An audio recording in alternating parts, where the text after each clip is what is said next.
తిరుమల శ్రీవారి లడ్డు ప్రసాదం నెయ్యి కల్తీ ఆరోపణకు సంబంధించిన సిట్ దాఖలు చేసిన ఛార్జ్ షీట్లో సంచలన నిజాలు వెలుగులోకి వచ్చాయి.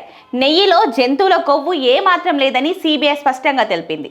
గత కొంతకాలంగా దేశవ్యాప్తంగా తీవ్ర చర్చకు దారితీసిన ఈ వ్యవహారంపై తాజా నివేదికతో పూర్తి స్థాయి స్పష్టత వచ్చింది.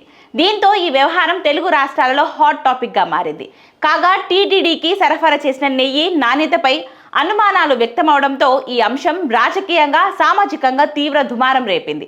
భక్తుల మనోభావాలు దెబ్బతినే అవకాశం ఉండడంతో ప్రభుత్వం ఈ వ్యవహారాన్ని సీరియస్గా తీసుకొని సిబిఐకి అప్పగించింది.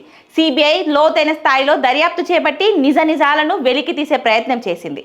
విచారణలో భాగంగా సిబిఐ గుజరాత్లోని నేషనల్ డైరీ డెవలప్మెంట్ బోర్డుకి ఆశ్రయించింది. 2025 జనవరి 8వ తేదీన ఎన్డీడీబీకి అధికారిక లేఖ రాసి లడ్డు తయారీలో వినియోగించిన నెయ్యి నమూనాలను తిరిగి పరీక్షించాలని కోరింది. అంతర్జాతీయ ప్రమాణాలకు అనుగుణంగా ఈ పరీక్షలు నిర్వహించాలని సూచించింది. ఇక సిబిఐ అభ్యంతరం మేరకు ఎన్డీడీబీ ఆధునిక ల్యాబ్లలో నెయ్యి నమూనాపై విస్తృత పరీక్షలు నిర్వహించారు. అనంతరం 2025 మార్చి 27న సిబిఐకి నివేదిక సమర్పించింది.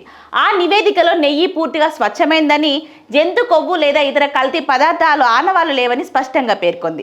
ఈ నివేదికతో తిరుమల శ్రీవారి లడ్డు నెయ్యిపై వచ్చిన కల్తీ ఆరోపణలకు పూర్తిగా తెరపడింది. భక్తుల్లో నెలకొన్న అనుమానాలు, ఆందోళనలు నివృత్తి అయ్యాయని అధికారులు తెలిపారు.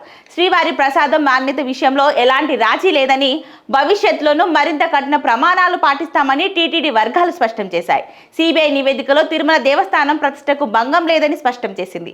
లడ్డు ప్రసాదం స్వచ్ఛత పైన భక్తులు ఎలాంటి సందేహాలు పెట్టుకోవాల్సిన అవసరం లేదని అధికారులు పేర్కొన్నారు. ఈ అంశంపై తప్పుడు ప్రచారాలకు కూడా ఇకపై చెక్ పెట్టినట్టు అయిందని అందరూ భావిస్తున్నారు.